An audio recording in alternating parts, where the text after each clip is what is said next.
नमस्कार दोस्तों, जय हिंद। आप सभी का स्वागत है हमारे यूट्यूब चैनल एग्जाम जौली पर। अभी मेरे साथ है सब इंस्पेक्टर संगीता मैम, जो कि 2018 बैच के हैं। तो आज हम मैम से जानेंगे कि मैम किस प्रकार तैयारी किए थे, मैम की खास क्या रणनीति रही कि इन्होंने बिहार दरोगा में चयनित हुए। और ख़ास बात यह है कि मैम अभी बिहार पुलिस एसोसिएशन संघ का चुनाव में मैम सचिव पद के लिए चुनाव लड़ रहे हैं। तो मैम आखिर चुनाव क्यों लड़ रहे हैं, इनकी बारे में हम संपूर्ण जानकारी मैम से जानेंगे।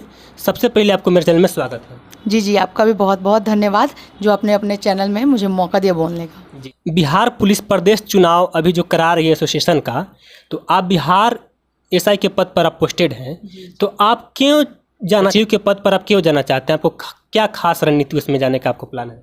देखिए, बिहार पुलिस एसोसिएशन जो है वो पूरे बिहार की जो पुलिसकर्मी है उनके लिए ये काम करती है। ये एसोसिएशन बिहार पुलिस का जो ये एसोसिएशन बना, ये 1920 में जब अंग्रेज ब्रिटिश थे तभी ये एसोसिएशन बना था। तो उस टाइम से ये लगातार एसोसिएशन काम कर रही है बिहार पुलिस के लिए। तो ये एसोसिएशन तैयार हुआ है कि बिहार में जितने भी पुलिसकर्मी हैं उनके साथ कोई भी इन फ्यूचर कोई प्रॉब्लम आती है या काम कर रहे हैं, उनके साथ कोई भी दिक्कत आती है, तो उनकी बातों को सामने मतलब कि अपने वरीय अधिकारियों तक पहुंचाने का ये काम करती है। कि उनके साथ कोई दिक्कत है तो उनको सुनने का, मतलब कि उनके साथ प्रॉब्लम है, शायद वो नहीं बोल पाते हैं बातों को, उनको हो सके कि या बोल भी पाते हों तो अधिकारी समझ नहीं पाते हैं, तो उन लोगों को लगता है कि हम एक एसोसिएशन जो गठन हुआ है कि उसके तहत अगर हम अपनी बात पहुँचाते हैं तो एसोसिएशन जो उसके जो संघ के कर्मी हैं, जो चुने जाते हैं प्रत्याशी, वो काम करते हैं और वो उनकी बातों को आगे तक ले जाते हैं, जिससे उनकी समस्याओं का निदान होता है। अच्छा, आप ये बताइए कि आप बिहार एसआई के पद पर जब पोस्टेड हैं तो आप आखिर उस जाना क्यों चाहते हैं? आपको अलग से पैसा कुछ मिल रहा है, आपको कोई लाभ वहाँ पर है, आप क्यों अपने आप को समय में बिजी रहना चाह रही है? सबसे पहले कि मुझे बहुत मतलब मेरे माता पिता बहुत ही गौरवान्वित हैं कि मैं बिहार पुलिस एक दरोगा के रूप में महिला होकर बिहार पुलिस कर्मी हूँ और महिला दरोगा बनी हूँ। तो मेरे माता पिता भी खुद गौरवान्वित होते कि मेरी मतलब बेटी जो गांव से रहकर और अभी इस जगह पहुँची है। और महिलाओं के लिए मैं मतलब कि मिसाल हूँ कि जहाँ महिलाएं अपनी बातों को रख नहीं पाती हैं, उनको डर लगता है कि कहीं भी कुछ उनके साथ होता है तो चुप लगा जाती हैं। तो ये चीज़ें हैं कि मैं आज यहाँ पर हूँ और समाज में मतलब एक महिला के लिए एक अच्छा संदेश दे रही हूँ कि देखिए महिलाएं बहुत आगे निकल चुकी हैं। आप महिलाओं के लिए खास क्या करने वाले हैं?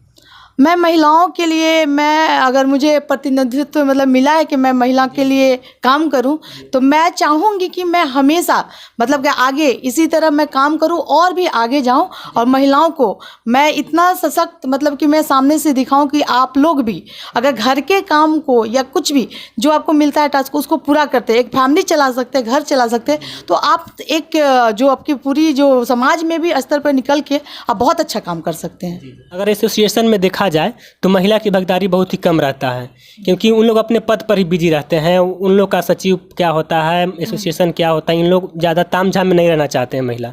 तो आप जो नए दरोगा जो हैं उनके लिए आप एडवाइस क्या देना चाह रही है?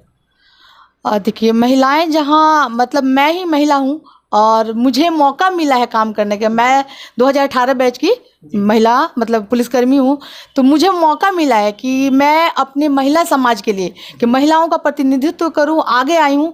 तो मेरे में वो जज्बा लगा कि मैं इस जज्बे के साथ काम करूँ और महिलाओं को लगे, एक संदेश जाएगा कि बिहार पुलिसकर्मी इतनी महिलाएं हैं कि हाँ, हमारे में से ही एक महिला जो आगे बढ़ के अपने पूरे पुलिस एसोसिएशन के लिए, पूरे पुलिस टीम के लिए काम कर रही है, तो वो बहुत ही अच्छी बात है। और वो लोगों को भी लगेगा नहीं, हम लोग भी निकल कर आएँ और काम करें, क्योंकि ये जो पुलिस की फैमिली है ना, ये परिवार की तरह बना है जो पुलिस वर्क, तो इसमें पुरुष की भागीदारी हर जगह रहती है। पर महिलाएं मतलब कुछ उनको लगता है कि शायद हम नहीं जा पाएंगे या जा भी पा रहे तो कुछ घबराहट होती है। तो मैं कहूँगी कि इन घबराहटों से दूर होकर महिलाएं भी आगे उतने ही निकल के आएँ जैसे पुरुष निकल के आते हैं, क्योंकि आप में वो सारी क्वालिटी होते हैं जो एक पुरुषों में होती है और आप अपनी क्वालिटी के ही तहत आप यहाँ पर आए हैं। और मैं एक धन्यवाद भी देना चाहूँगी श्री नीतीश कुमार जी का कि उन्होंने हम महिलाओं को मौका दिया है।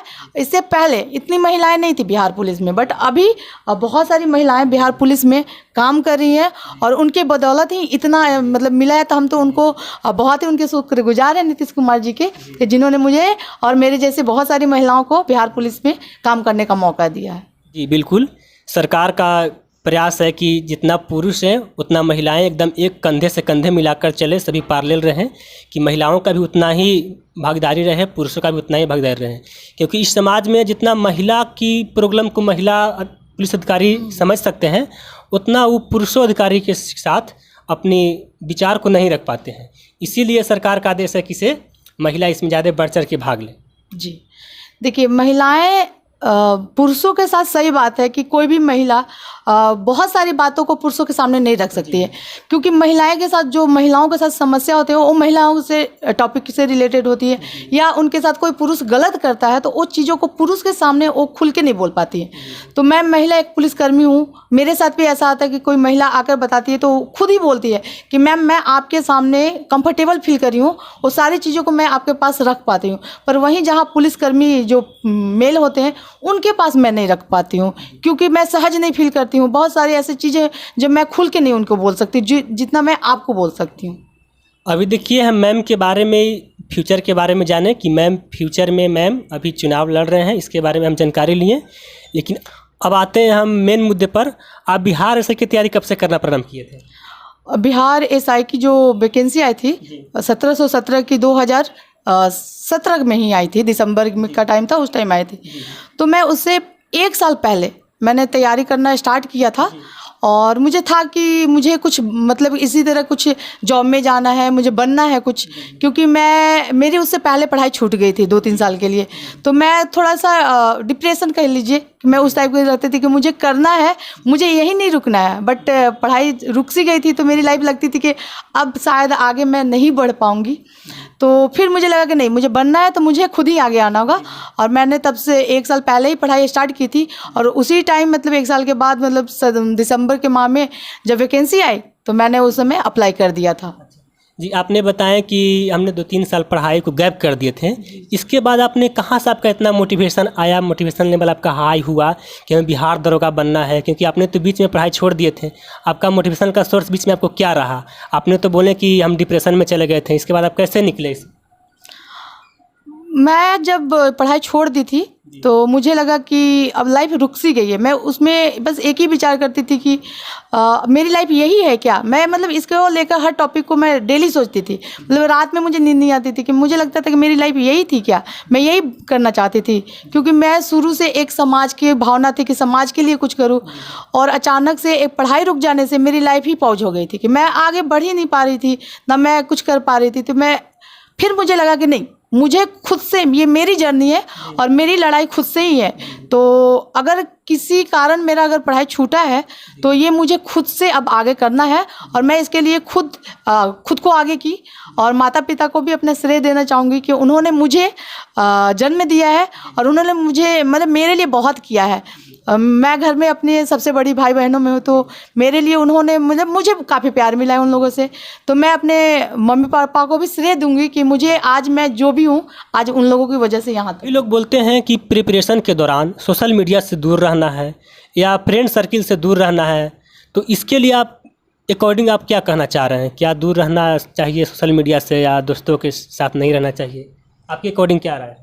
मुझे लगता है कि ये सही भी बात है कि आप अगर सोशल मीडिया से जुड़े हैं या बहुत आपका फ्रेंड सर्कल है तो आपको कहीं ना कहीं आपके माइंड को डाइवर्ट करता है।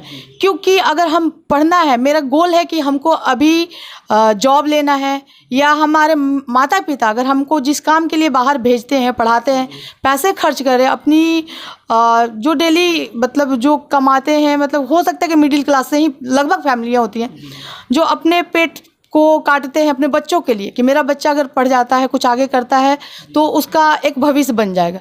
तो बच्चों को भी यही सोचना चाहिए कि अगर हमें भेजा गया है तो हम जो सोशल मीडिया पर बहुत मतलब कि आप अपना 10 घंटा 8 घंटे टाइम बर्बाद करें, तो ये अभी कम कर दे, एक लिमिट कर दे, उससे आप बिल्कुल नहीं कटे। बट हाँ, आपको कटना भी उतना चाहिए कि जिससे मेरी पढ़ाई डिस्टर्ब ना हो। उसका टाइम सेट कर लीजिए कि मुझे आज मतलब कि 10 मिनट या आधे घंटे का टाइम पूरे 24 घंटे में, जब भी मान लीजिए कि 10 घंटे आप पढ़ते हैं और 10 घंटे के पीरियड में आपको 10 मिनट या आधे घंटे या 1 घंटे मुझे देखना है, तो उसका आपका टाइम सेट होना चाहिए। आप यानी आपके अकॉर्डिंग देखा जाए तो सोशल मीडिया हो या फ्रेंड सर्कल, उसके लिए एक अलग टाइम टेबल बनाइए। बिल्कुल उसके लिए आपका एक टाइम टेबल बना लीजिए कि मुझे इतना करना है, जो आपका गोल है पहले उस पर फोकस होना चाहिए। हैबिचुअल नहीं होना सोशल मीडिया से। नहीं बिल्कुल नहीं। मैं तो ये कहूँगी कि जब आप एक स्टूडेंट हो तो आपके अगर उसका हैबिचुअल हो जाओगे तो आप फिर पढ़ाई कहाँ से कर पाओगे, है ना। आप तैयारी के दौरान सोशल मीडिया यूज करती थे या नहीं? सोशल मीडिया की जहाँ तक बात है तो मैं रहती हूँ, शुरू से मैं एक्टिव हूँ इस चीज़ों पर, तो मैं रहती थी, पर मेरा टाइम सेट था कि मुझे इतना ही रहना है, क्योंकि मैं सेल्फ स्टडी भी कुछ की हूँ, तो मुझे यूट्यूब मेरे लिए बहुत ही ज़रूरी था कि मुझे उस पर काम करना है, और तो मैं रहती थी। बस उसका भी टाइम है कि मैं 2 घंटे मुझे यूट्यूब से पढ़ना है, उसके बाद खुद का भी पढ़ना है, कोचिंग भी थोड़ी सी जानी है, तो ये सारे चीज़ों को मिक्सअप करके मैं अपना जर्नी को कंप्लीट की हूँ यहाँ। अच्छा, आप ये बताइए कि आप तैयारी कहाँ से किए थे? यूट्यूब से या ऑनलाइन कहीं क्लास किए थे या सेल्फ स्टडी किए थे? मैं सेल्फ स्टडी भी की थी, ग्रुप था हमारा अपना, 5-6 लोगों का ग्रुप था दोस्तों का, तो मैं उस ग्रुप में हम लोगों का टॉपिक मिलता था कि आज ये टॉपिक पढ़ना, आज ये टॉपिक पढ़ना है, सबको अलग अलग टॉपिक दे दिया जाता है। तो ग्रुप हम लोग सेल्फ स्टडी ज़्यादा किए हैं और ऑनलाइन भी क्लास किए हैं। तो ऑनलाइन क्लास करते हुए सेल्फ स्टडी, और जब मुझे ज़्यादा ज़रूरी लगे, मुझे मैथ क्लास, रीजनिंग क्लास मुझे टीचर लोगों से लेना है जाकर कोचिंग में, तो मैंने वो भी किया है। अच्छा, बिहार ऐसे का एक पैटर्न बता दीजिए आप, सिलेबस क्या है बिहार ऐसे का? अब बिहार ऐसा है कि आपका जो सिलेबस की बात जहाँ तक आती है तो उसमें आपका जीके जीएस मस्ट होता है, और आपके मैथ्स के क्वेश्चन, रीजनिंग क्वेश्चन, उसे भी 10-10 ऐसे क्वेश्चन, हमारे टाइम तो 10-10 क्वेश्चन थे। तो उसके लिए हम लोगों ने, मैंने खुद ही बोला कि मैं एक क्लास ली थी, कोचिंग की थी सर का, तो वहाँ से मैंने किया है। और बाकी हर जो दरोगा की तैयारी के लिए आप बुक का जहाँ तक बात करते हैं या सिलेबस की बात करते हैं, तो जीके जीएस उसमें बहुत मस्ट होता है, बहुत उसकी महत्वपूर्ण भूमिका है। तो जीके जीएस पे आप फोकस करना है। करंट अफेयर से पूछते हैं तो करंट अफेयर मैंने खुद ऑनलाइन ही पढ़ा था। करंट अफेयर आपने कहाँ से किए थे? करंट अफेयर के लिए मैंने यूट्यूब से ही, सर का क्लास आता था तो मैं उससे मतलब करके कंप्लीट की थी, क्योंकि मुझे नहीं लगता कि प्रतियोगिता दर्पण बहुत पहले पढ़ा जाता था, मगर मुझे अगर ऑनलाइन मुझे इसके लिए मिल गया तो मुझे नहीं ज़्यादा ज़रूरत लगी, तो मैं उस पर भी करती थी। न्यूज़पेपर कुछ मैं पढ़ती थी, तो ये चीज़ों को कवर करके मैंने कंप्लीट किया। आप कितने घंटा मैम पढ़ाई करते थे? मैं बहुत ज़्यादा तो नहीं कहूँगी, बट मेरी जो हम लोग जो सेल्फ स्टडी करते थे वो हमारी ग्रुपिंग की टाइम होती थी 9 बजे से लेकर 1 बजे तक। उसके बाद हम लोग सब लोग घर आ जाते थे। उसके बाद खुद से अपनी जो स्टडी करते थे हम लोग 2-3 घंटे कर लेते थे, और रात में बस बहुत ज़्यादा होता तो 1 घंटे पढ़ते थे। मेरी रात की पढ़ाई, क्योंकि मुझे रात में जगने का शौक़ है, बट मैं थोड़ा सा यूट्यूब मतलब कि थोड़ी सी सोशल मीडिया पर थी, तो मैं थोड़ा बहुत करती थी कि 1 घंटे उसमें भी टाइम दे देती थी। बट ये नहीं कि मैं कुछ उस पर सीखती थी, क्योंकि उस समय मेरा पढ़ाई का था 1 ईयर का, तो मैं ज़्यादातर उसी पे फोकस करती थी कि मैं पढ़ाई से रिलेटेड, जो स्टडी से रिलेटेड हो, उस चीज़ों को मैं चैनल पर देखती थी यूट्यूब से। बहुत सारे पेरेंट्स हैं जो मेरे चैनल से जुड़े हैं, वो बिहार से क्या तैयारी कर रहे हैं, तो इसमें लड़कियां भी हैं, तो आप लड़कियों के लिए क्या मैसेज अंत में देना चाह रहे हैं? मैं लड़कियों के लिए मैसेज यही देना चाहूँगी, सभी लड़कियों को, कि आप सब मेरी ये वीडियो शायद देखेंगे, सब तक पहुँच भी जाए, तो मैं यही मैसेज देना चाहूँगी कि लड़कियों, आप लोग कभी मतलब अपने आप को कमज़ोर मत समझिए। आप लोग सभी लोग मतलब बहुत मैं कहूँगी कि आज के डेट में सभी माता पिता को मैं कहूँगी कि हर जगह, गांव हो कस्बा हो, हर जगह माता पिता भी अपनी बेटियों को मतलब बेटों की तरह पढ़ा रहे हैं। तो आप लोग भी, आप लोगों के लिए सोर्स, अगर आप गाँव में रहते हैं तो आपके लिए यूट्यूब माध्यम है बहुत बड़ा, जिससे बहुत सारी लड़कियाँ यहाँ तक यूपीएससी भी क्रैक कर रही हैं। तो ये कहूँगी कि आप लोग उसमें भी आप पढ़ सकते हैं, आपके आसपास के जो कोचिंग संस्थान हैं उनसे भी जाके पढ़ सकते हैं। और माता पिता को भी मैं कहूँगी कि लड़कियों को पूरी कोऑपरेट करिए, जैसे आप लोग कर रहे हैं, मुझे अच्छा लगता है। मैं गांव से ही हूँ, तो मैं खुद अपने गांव जाती हूँ तो देखती हूँ कि जो माता पिता लड़कियों को नहीं निकलने देते थे, तो वो आज के डेट में लड़के की तरह के, मतलब मेरा बेटा अगर आपको देखकर लोग बहुत ही जुनून आप में आ गए कि देखिए एक लड़की यहीं से दरोगा बन गई है, तो सभी लोग आप लड़कियों के देते होंगे। जी, मतलब मेरे गाँव में जब मैं दरोगा बनी तो लोगों को लगा कि देखिए उनकी बेटी आज दरोगा बन गई, तो ये बहुत ही बड़ा रोल निभाता है उस गांव के लिए, कि देखिए जब उनकी बेटी इतने दिनों के बाद, पढ़ाई छोड़ने के बाद, मतलब कि देखो ये बन गई, बन सकती है, तो हम लोग मतलब हमारी बेटियां क्यों नहीं बन सकते। और ये जो मेरी जर्नी है, उनको देखते हुए बहुत सारे माता पिता इंस्पिरेशन लिए कि नहीं, मतलब बेटियों को पढ़ाना चाहिए, और बखूबी आज के डेट में पढ़ा रहे हैं। Okay, thank you so much. Ma'am ने डिटेल में एप्लीकेशन दिए, आप लोग को बहुत अच्छे से समझ में आ गया होगा कि बिहार एसआई का तैयारी कैसे करें। मिलेंगे एक ऐसे ही नेक्स्ट वीडियो के साथ, तब तक के लिए जय हिंद दोस्तों। जी जय हिंद, सबको जय हिंद।